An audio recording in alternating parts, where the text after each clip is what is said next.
introduce Briana Miller to you guys, and she'll give you a little bit of a background because she's a little familiar with this place, and some of you may already know her, so. Got it. Hi. Hello.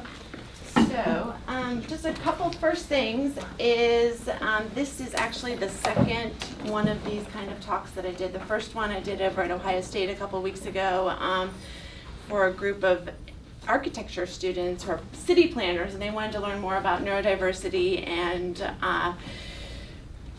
advocacy for people that are autistic, which I like to call autastic, for various reasons we might be able to get into today. So I find that when I try to prepare something and it's rigid, this is very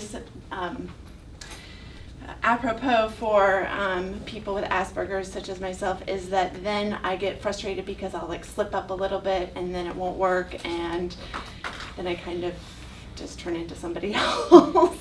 So what I've learned is to kind of just have a general idea of what I want to talk about and then just come in and talk. And the last one I did, it went really well.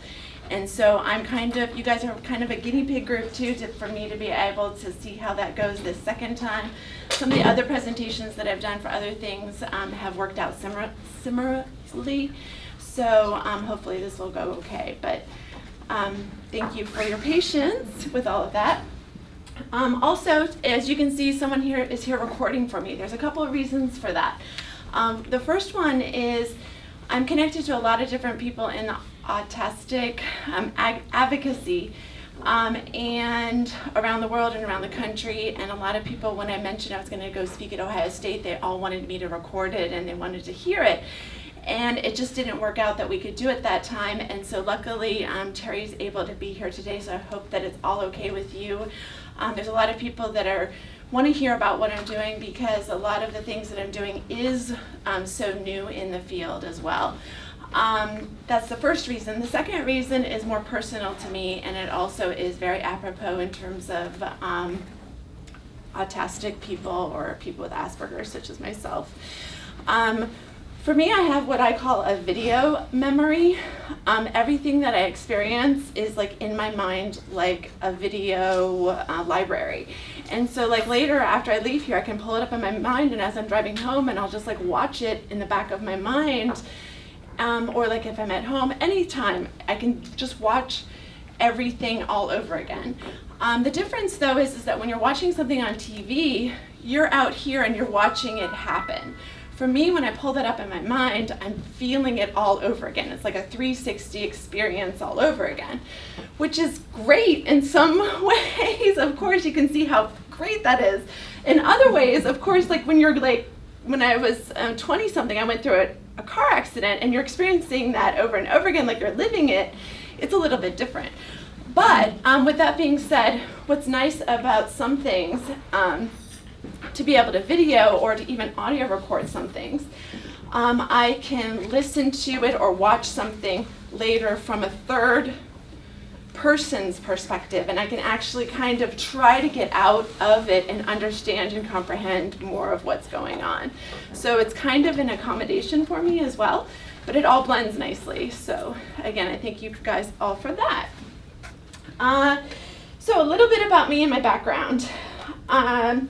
First of all, before we talk about that, there's a saying out there which you probably may have heard, and raise your hand if you did. If you know one person with autism, then you know one person with autism. How many have you guys all, most of you heard that before? And if you haven't, welcome to the world, right? Isn't that the same for like if you've met one person at COVA, you've met one person at COVA, it's not like you're all the same, right? You all do similar things, and you have a lot of the things that are similar about you, but if someone out on the street met you and then they come and meet somebody else, that somebody else isn't going to be the exact same person as you, right? So a lot of times, unfortunately, what happens with people with autism and that have autism is that we're known as autistic, and therefore people think that we're a certain way. But that's one of the reasons why recently with the DSM-5 they included the autism spectrum, is that there is a whole high and low, which hopefully we can get into a little bit more. is that one of the things that we have started to find too, we being the community as well as what we call allies, our understanding is that the autism spectrum, that we have high and low functions is what they call it. In that terminology, I would be considered someone with high functions. Well, I consider myself, one of the things that I agree to about myself, or that I would say about myself, is that one of the terms that's out there is twice exceptional, is that I have all these great skills in one area, but there are these other areas where I will be the first to tell you, those are not the things that I'm good at. And there are other people out in the world that are very good at those things, and I would prefer to partner up with them. Because every time I try to do those things that I'm not very good at, it's just like fail, fail, fail, fail, fail, fail, fail, fail, fail. And it gets really frustrating. So I have learned workarounds and different things to try to partner up with people or things of that nature. But a little bit more about the high and the low is that somebody that's considered to be low functioning, one of the stories I like to tell is about a little boy who is considered or is labeled, another term you may hear me say is labeled disabled, because a lot of people that, especially with autism and other areas, is that we don't like to think of ourselves as disabled. Some of the papers that I'm working on has a lot to do with the linguistics, and as we've all kind of seen with the changeover from calling people mentally retarded to intellectually challenged to developmentally delayed, like there's an evolution going on there where we're becoming more and more accepting of people for just being people, right? So a lot of, or what I want to share about the little boy is, by the world, he's pretty much considered to be somebody who, or you'll also hear me call the popular people, not necessarily, most people would call it probably the majority, but I don't even like the word majority because it makes it sound like there's even, it just makes it sound like with the whole thing with majority rules, with minority rights. For me, it's just popular, and I'll get into some of the research behind that and why I call it that, hopefully, today. But the boy, he's considered not, by popular standards, to have any of the things that would be considered functioning. He doesn't do any of the talking. He doesn't do any of his own self-care or things to personal things that he needs to do. But when you take a 1,000-piece puzzle and put it in front of him, just dump out all the pieces, and you can pick any piece no matter what it is and give it to him, he knows exactly where it goes just by looking at the piece. He just is that smart, right? So like that's a prime example of how someone like him is called low functioning. But to all of us, including me, I don't know how to do that. How many of you guys know how to do that? Like, that is like extremely high functioning, right? But he's called low functioning, and then he gets that title, and then he's looked at like that. But this is a prime example of if we're able to embrace those things that are the person's gifts, and that's kind of the reason why I call my business The Perfect Self, is it's admitting that we're all perfect at we are so good at, we have a gift at some level, something. We're all just born that way. And it's a matter of embracing those gifts and sharing those with other people, and then I call that better than perfect. So a little bit more about me and my background. So when I was in 3rd grade, well, before that, about 5 years old, and before that, coming out of my mother.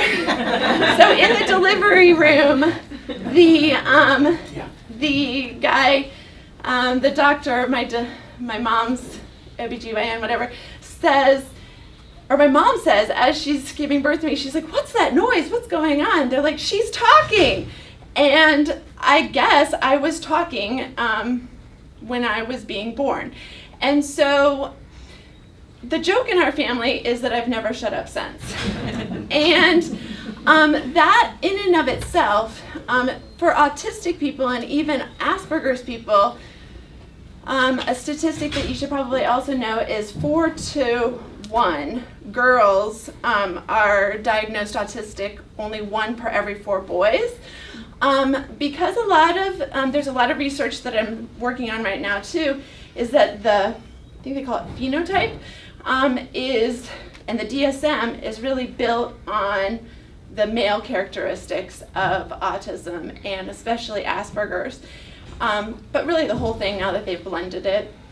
And so there's this whole talk about whether there's different expressions of autism and Asperger's in male and female gender differences. And that's probably way too deep for us to get into today, but it's a lot. Yeah, it really is. It's just a lot of fun, I call it. I love learning this stuff too. And then also sharing it with other people. So like I said, I'm actually, in some ways, I'm very similar to what is written in the DSM, and in other ways, like, I love to talk, but like normal classic autism, they don't talk until they're 3 years old. Asperger's people tend to talk more or don't have that developmental talk delay, which is the standard version. But even girls, because we're socialized to be social, we are usually social. And I try to be social, but like for whatever reason, I just fail. I call it falling on my face. Like I picture like when you learn how to walk, you just keep falling on your face and you get up and try again. So a lot of social things, I just blah.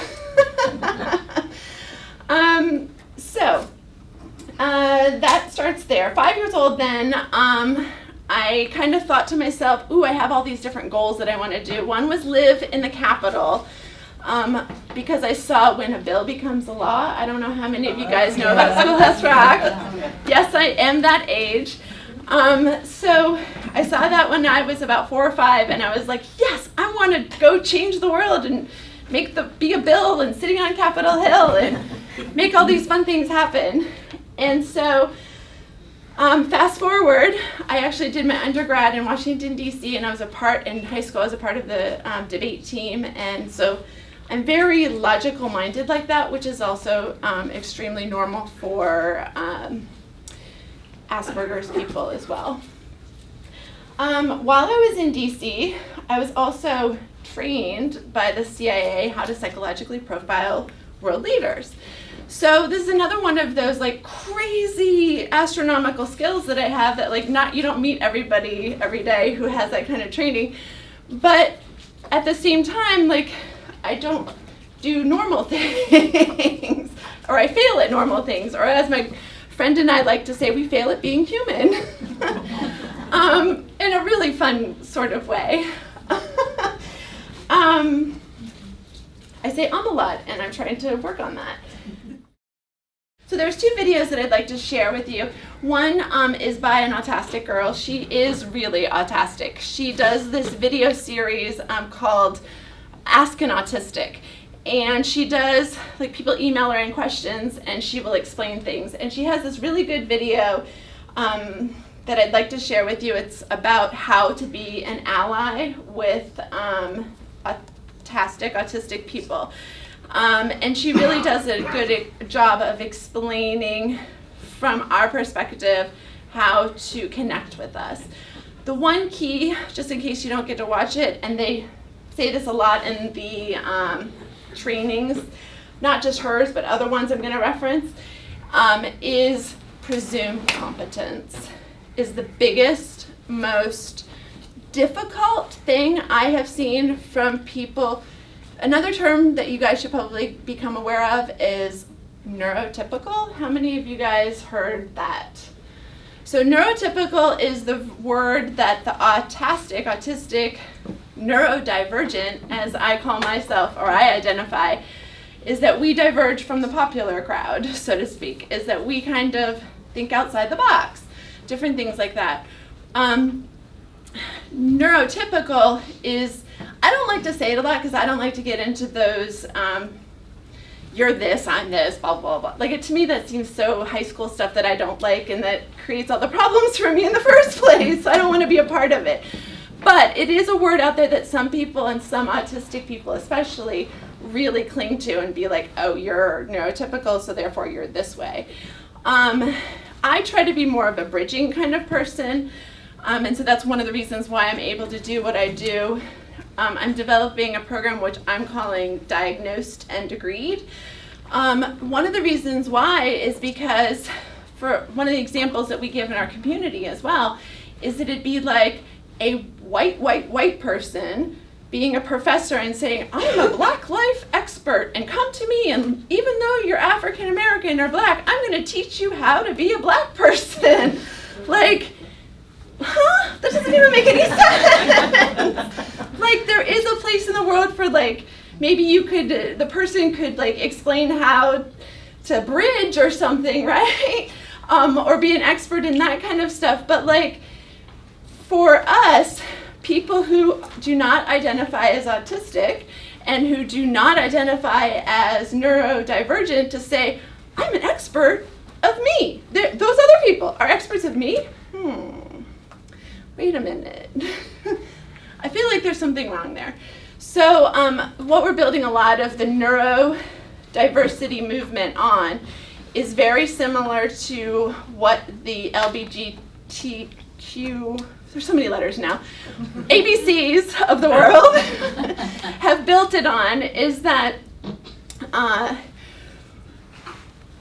back in the 60s and 70s, it was considered a mental disorder to be other than heterosexual, right?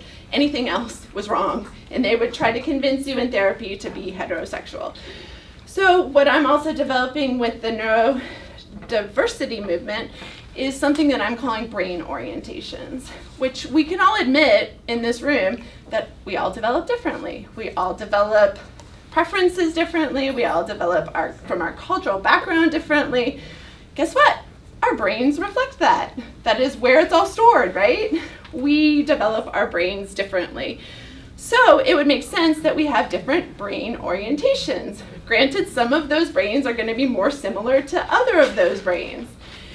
So this gets right into the crux of the correlations and the data that, from what I've seen, and I'm not trying to say this to brag, I haven't seen anybody else out there who's figured this out yet. So within the last couple of years, I've been bringing it to my professors' notice, who are telling me that I'm teaching them all this stuff that they didn't even know about. So I should also probably tell you, is that I'm currently studying for Masters of Mental Health Counseling with a plan to go on for my doctoral degree. I have so I'm due to start my practicium and internship the beginning of this next year. So I'm actually looking at maybe Southeast or something like that to do something with, so we'll see, yeah. But anyways, so I'm bringing this data to them and showing them. Most of you may be familiar with the Myers-Briggs. It's one of the most well-known personality assessments out there. So there's 16 different Myers-Briggs styles of personality, and that's on the 4-dimension model. So of those different 16 styles, maybe you don't know this, 5 or 6 of those styles are the more popular styles. All the people that have been tested fit one of those 5 or 6 styles. So what they think, based on the sampling so far, granted maybe the rarer styles are not getting tested yet, but that leaves, 10 different styles that are rarer, and they get rarer and rarer and rarer. Like for example, my style, it fits perfectly, is less than 1% of the female population is the same kind of style that I am. So I'm like, well, that kind of makes sense with the fact that like not very many women are also Asperger's, and so I started looking really deep into this. And I found also with emotional intelligence, the experts who don't have autism but claim to be experts of autism say that people with autism and Asperger's especially do not have any emotional intelligence, and they are very low emotional intelligence, and they're also not very empathetic. So I'm like, I've always considered myself very intuitive, empathic, and so I've researched it and studied myself and then started studying other people on the spectrum. And what I started to find is, guess what? The people that are diagnosed, at least with autism and Asperger's, that I have studied, maybe 100 or so it's still really in its infancy, and it's just a convenience sample at this point, but this is what I'm building my doctoral work to be, is that they are the rarer styles most of the time.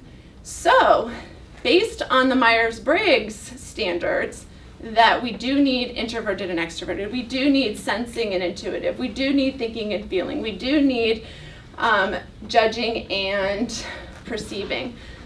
All of those are technically equally required in the world. There's none that are, quote, bad or disordered personalities, so to speak.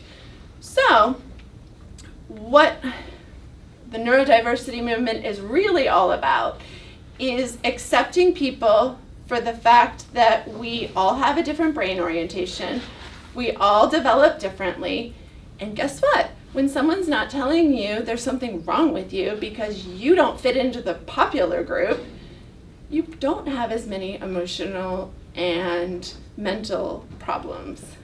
It really alleviates, I would say, at least 90% of that. Granted, you're still going to have difficulties in terms of the fact that you're rare, but once you know you're rare, this is the biggest thing that happened to me. Once I realized that I was one of those rare styles, I could learn about it and then see how it fit into the world. And this is where I have gotten because of all of that. I was not worse before, but definitely struggling a lot more before because I didn't know these things. And it's what led to the model that I'm building right now with the perfect self, which is called Know, Show, and Grow. And it's really about when you know yourself, or when you know yourself, you're able to start to show what you know about yourself to other people. And as you show what you know about yourself to other people, that process that you go through to develop the way you're going to say it and how they respond, it starts to change what you know about yourself in a positive way. It starts to grow, and it becomes something else that you know about yourself. And the whole cycle just goes no show, grow, no show, grow, no show, grow, because you've grown something new that you know. So, the other video I wanted to show you is, oh wait, before I move on to that, last little piece about the rocks of the world.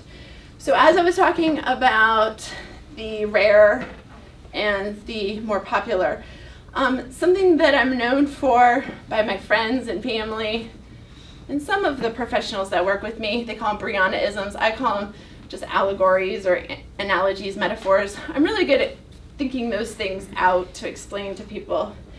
So one of the things I built is, I call it the rocks of the world, is the more popular styles, like of the Myers-Briggs.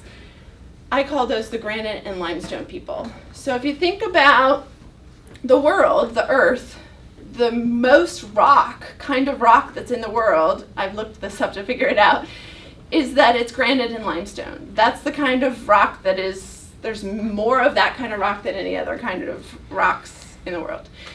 So those are the granite and limestone people. Well, there's these rarer kind of styles. So those are like the gemstones of the world, like the rubies and the diamonds. Not to say that the rarer people are worth any more than the granite and the limestone. So the granite and the limestone, you can have a gigantic piece of granite and it's worth the same amount as an itsy bitsy, tiny piece of diamond, right? If we're saying money or monetary is somehow equating everybody, which it just doesn't, but if we did. So the point I get with this rocks of the world analogy is that the granite and the limestone people are like, we can make skyscrapers with us and we build these great big buildings and that's why we're the best. Well, then they look at these diamonds and gemstones and they're like, well, we can't build a building with diamonds. It's just not feasible. You can't like have a bunch of blocks that a diamond building, no. So they look at that and they're like, you don't have any, there's not really any But once the granite and limestone people and the diamond people realize that the diamonds actually have a purpose as well in the world. For example, the diamonds can actually cut the granite and the limestone. That's their purpose in the world. So they do build a building, but just not in the exact same way.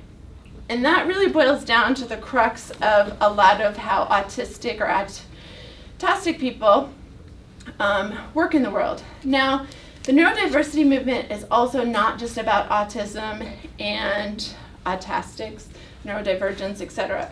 We actually explain that although it kind of started from a mother with autism is the one who kind of coined the term and started the idea. I think she's in Australia, and I have some links to some of her work, is that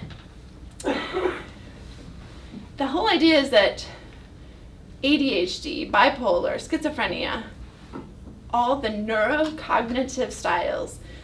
When I showed up at my doctor's and told her that when she was telling me I was bipolar, and I was telling her, no, that's not right. I get sad because of the interpersonal problems. I think it's something else. And she's telling me I'm delusional.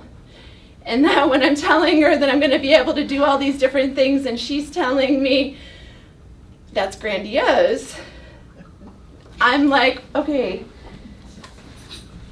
just because they're not your thoughts does not equal that they're wrong.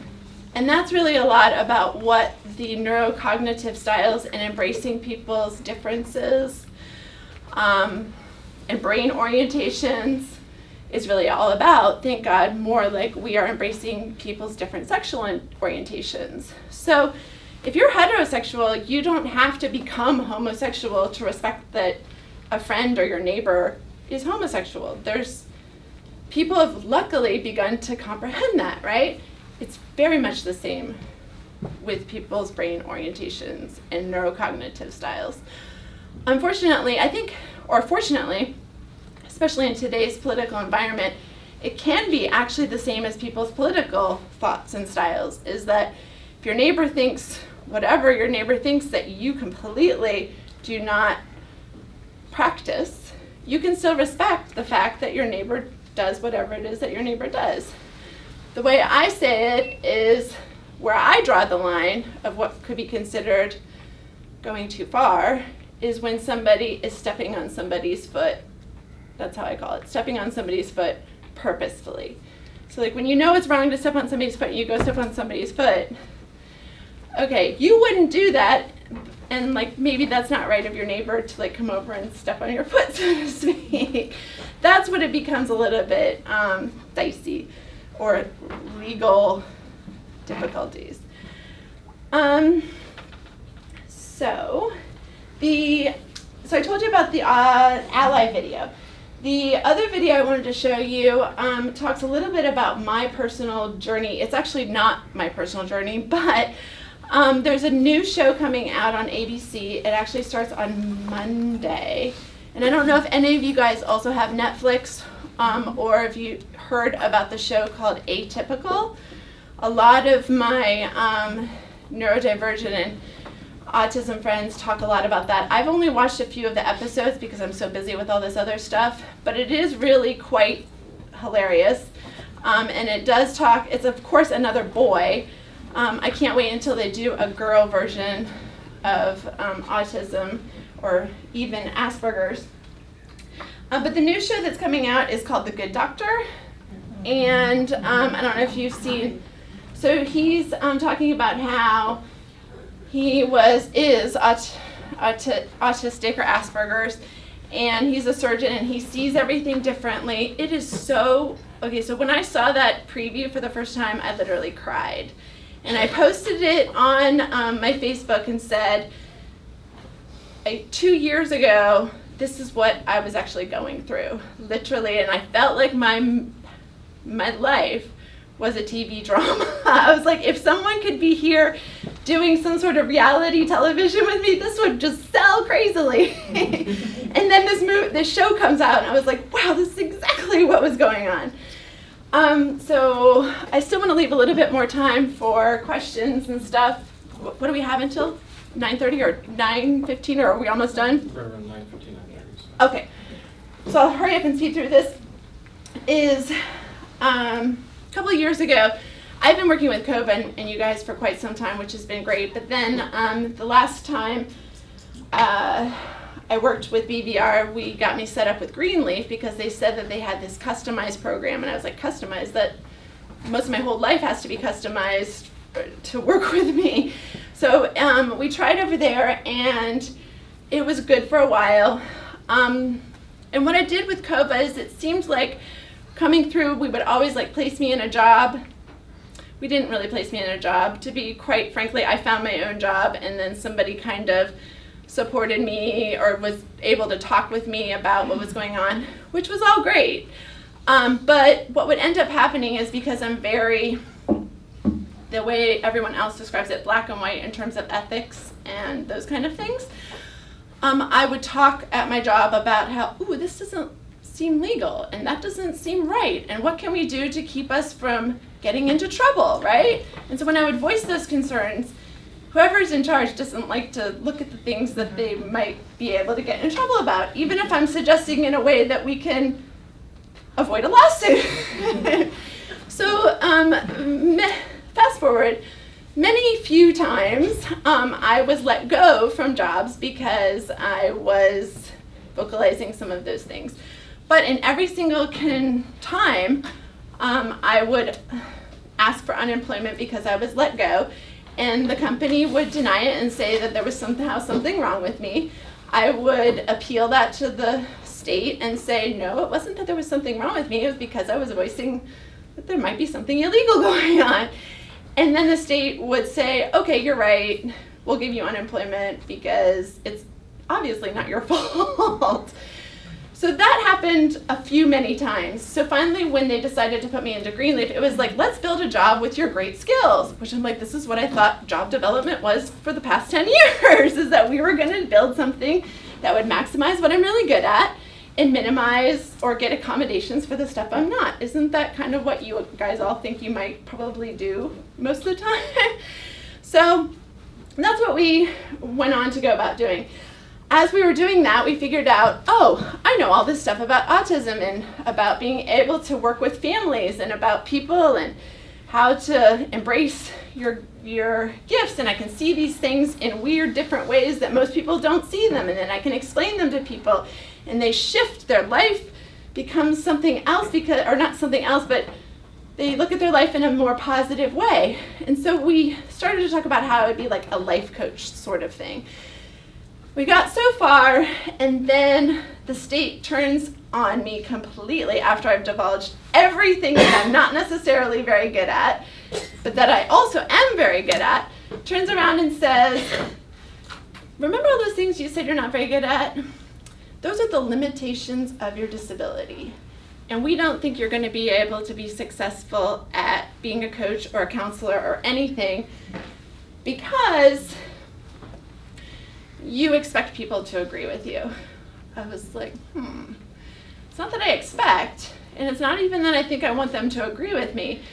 They then turned around and said that I wasn't competent enough.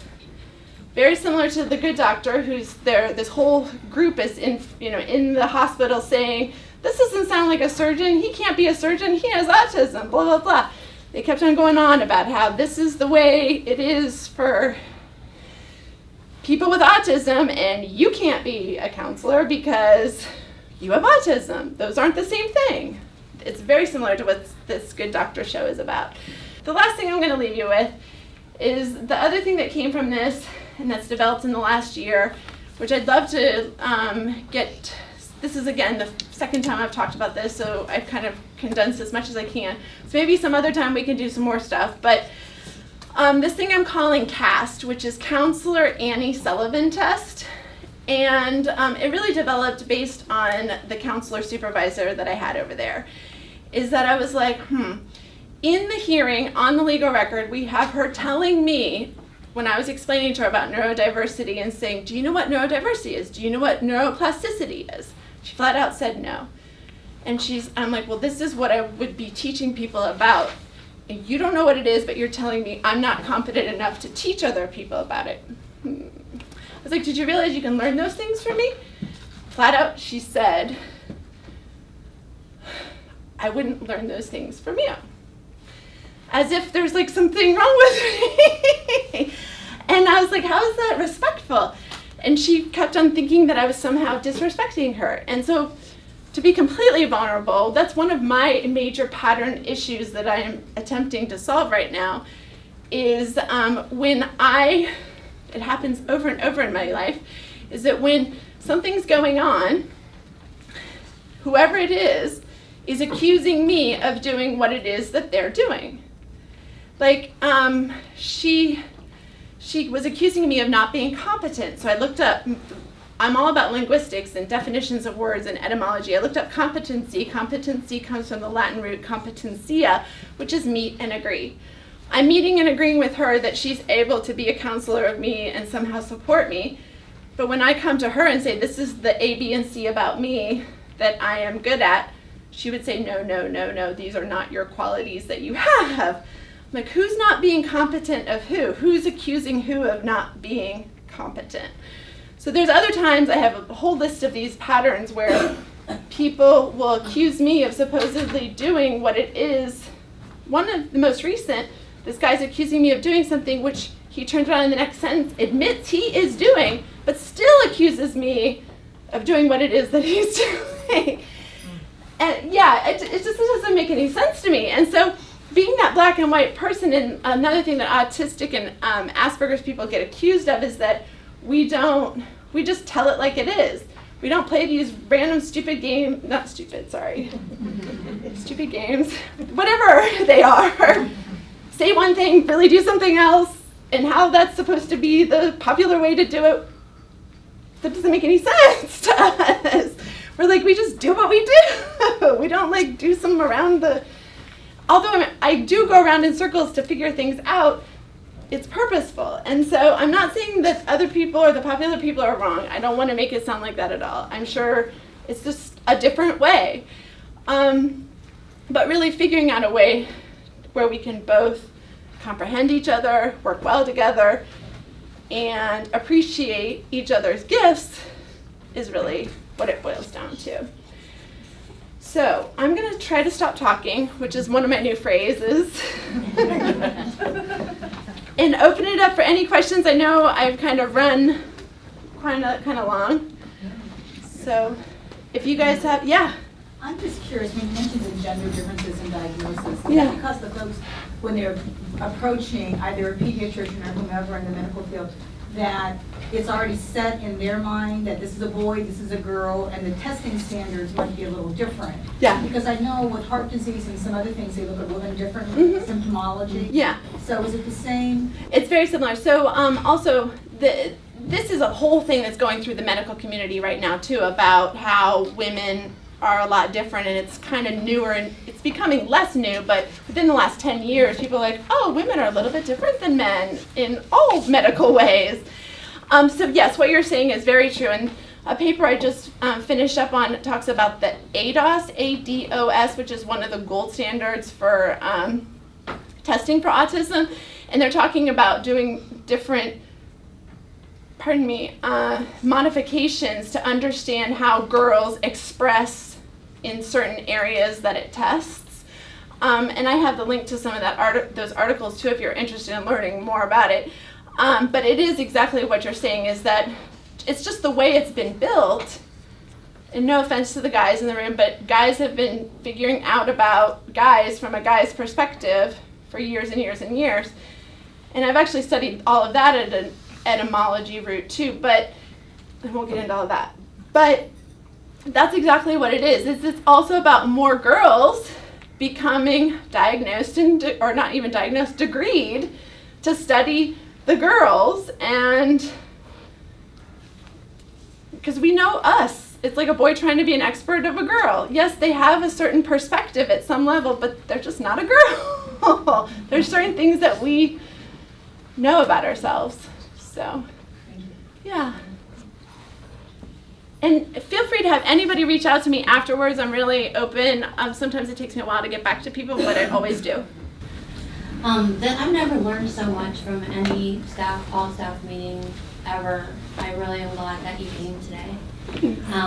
And I think it's really valuable what you're doing. Aww. And I know it must be really hard at times, but I think it's really important to learn things this way from hearing from experience. Yeah. And I have a theory too. I wonder what you think. Yeah.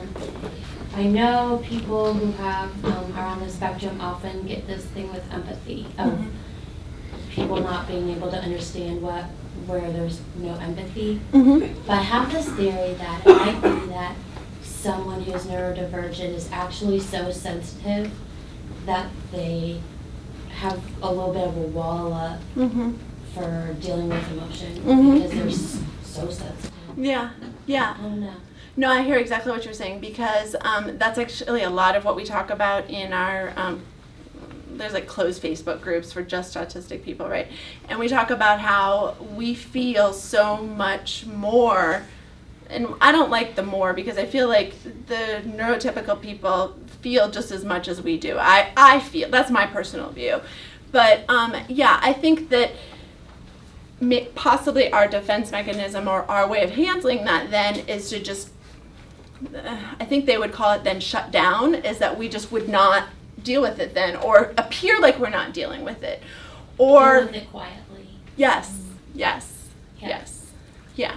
And so sadly then that's called like that we don't, Feel. well, and I always say like we don't care. Well, that Right. care is actually what realized for me, care comes from the Latin root of sorrows. So when I don't care, I don't want to care.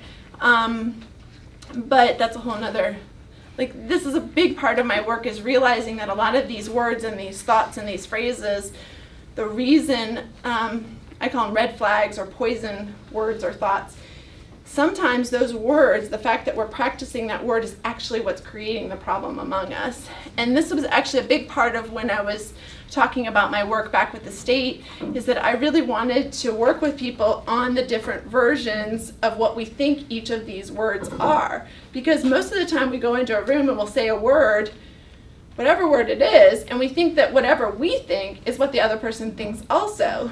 Or maybe we'll be open to learning that they do think something else, which is maybe the next step. But it's really getting to a point where you are seeing eye to eye, which is what I would call the competency of when you meet and agree that even if you have a different version of the word, that we can still agree that we're different, but we can comprehend each other's versions, just like different languages, right? Right. Yeah. I was a little bit late, but did you say what age you were diagnosed? Okay, so the interesting part is I will just be honest, I'm 42. So when I was growing up, they did have autism, but they did not have Asperger's in the DSM. When I presented, is I guess the version of having psychological difficulties, when I was in college, that was the year actually that it was Asperger's was being translated over into the American. And as I was presenting, it was also back in the 90s when bipolar was like the diagnosis they were giving everybody. So they diagnosed me with bipolar because I was experiencing like this great, what I would call the twice exceptional stuff, is that I was experiencing these great highs with the things that I'm good at, but when I wasn't good, I was feeling very sad, right? And so they were seeing that as bipolar. And so the bipolar stuck with me for a long time, and I kept on trying to explain to them, there's something different here. And they kept on saying I was delusional. Which I just connected with another girl who's writing a book about all sorts of girls, especially who are diagnosed with bipolar when they're really Asperger's or autism. But to answer your question, when I was officially moved over to the Asperger's diagnosis was in 2013. So I went all of those different years. Yeah, and I kept on telling them I'm in the wrong group, and they say it doesn't really matter. It just has to do with your your insurance and who pays. I was like, no, it really does matter. I was like, I kept on imagining these buckets in these classrooms, and like, I'm in the bipolar classroom, but I needed to be over in the other classroom. And they're like, it doesn't matter. I'm like, it does. So I guess, and that's what I was wondering, because you were talking about how, you know, in women, in girls, it presents differently. Yes. Do you think that is like a lot of misdiagnosis? Like, Oh, is that... definitely. Especially right now, because the awareness is becoming and people are figuring it out. And, okay, so another one of my pet projects is what I'm calling the positive DSM. Just like I said that everybody's on the spectrum, I actually have a t-shirt that says we're all on the spectrum, it's just a matter of where, right? Or like, you're on the spectrum, we're all on the spectrum, we're on the spectrum of abilities, right? It has nothing to do with like autism spectrum or whatever. So we all have something that we're not necessarily very good at, and we all have something that we're really good at. So if we were all, this is another term that I'm working on bringing about, is what I call equally accommodated. Is that if we can, or equally accessible is another term that's flying around up there. If we can all just equally accommodate each other, every one of us has something that we could get some support from the community and from counselors or whatever. If we were just able to admit that, stigma gone. We all have something, right? So that it's not, I'm the only one who's doing something about the things that I have. It's all of us are doing something about the things that we have. And then we're sharing what it is that we have that's also beneficial for other people. And it's not that the people that are asking for help, like the counselor or supervisor told me, she wouldn't learn that from me, then it's not that the people that are asking for help don't have something to also contribute. Because obviously they do. That kid, if he could teach us how to do that with the puzzle things to everyone, like he could be the expert of that, right? And if we could be able to communicate and actually focus on building that. So, yeah. Are you finished? Yeah, there's so much more. We'll never be finished. In all the years that you were going through the system and working with all these agencies, does anything stand out that was actually anyone or anything that was actually helpful? So this is a personal thing for me too, is that I call it look back with love. I never look back with anger. And I really embrace what other people in the field would call post-traumatic growth, is that all of this stuff that's still continuing to go on and every once in a while I cry about, I look at the fact, especially with this, the biggest thing with the case, I would have never looked up what the definition of competency was or really understood this and built this whole, I didn't even explain yet the counselor Annie Sullivan test. I wouldn't have developed that if this didn't happen. So even though that supervisor counselor, she's still, I always have what I call an open door policy too, is that I would love to connect with her and get to a place where we can, I still respect her, but for her to, she says she respects me, but like get to a place where we can really feel that about one another openly and honestly. I think that's what it's about for me. But all the people have definitely benefited me. So I don't want to make it sound like I'm anyhow jaded in any way, because I know some people really, especially in the community, in the autistic community, can feel very jaded. And years ago, I was probably not as good about it as I am today, especially just growing through this most difficult part. But I am able to see that more and more.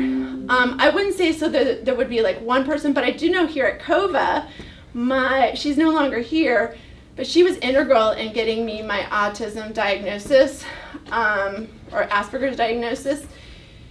Her name is escaping me, Betsy. You probably, some of you who know her. Yes. I don't know where she is now, but I'm sending my love. She's happily retired in Florida with her husband. Oh, good. So she didn't really say what she was doing, but she said she wasn't really doing any, so she was getting out of it or whatever. So, yay. She said she couldn't be the one to actually diagnose me, but the more I and her worked together, and she had another client at the time who actually had her PhD and was working with a local psychologist, and I said, whoever I'm working with, they are not listening to me explaining that it's a different thing, and I think it's autism, I think it's Asperger's. So she got me the phone number of the doctor, Saidi, doctor of psychology, who had diagnosed her other client. I went and saw her, and she got the diagnosis for me. She's like, as soon as she saw me and we were talking, she's like, this is obvious. She's like, you definitely, like, all growing up, you've had these social difficulties and stuff. It is definitely that. So, yeah, I would say, at least for COVA, she was definitely, also Rose Cassiopo, she and I still keep in touch. We actually were also friends because of Operazzi. We were both volunteers to support the opera locally here in Columbus. And so she was actually my very first counselor here at COVA when I got into the system. And so those were definitely people that stand out in my mind. So yeah. And I learned about CBT for the first time here at, I think it was the wellness group. Whoever taught the very first wellness, and I still want to find her name because she's in my phone, but I forget her name, so I don't know how to find her. But she studied directly with, I guess, Ellis, who now another friend of mine does. She was not an employee here. She was actually brought in as a contractor just to do the wellness, that first wellness class. And I learned about CBT, and that changed my life. And now it's a big part of my work. I've just grown it a little bit deeper with like the roots of words and how they affect the B belief. So. For the sake of time. Yeah, I'm so cut you sorry. off. It's okay. I'm sure if anybody has any questions, they can reach Yeah. out. Is that okay? Yeah, they can call me or email me. I'm usually better to explain things, obviously, verbally than typing them. But if you send the question to me, I'll do my best to respond via text, or whether we can just, I can explain to you over the phone the answer. I prefer that, personally. Well, we really appreciate you coming. Thank you very much.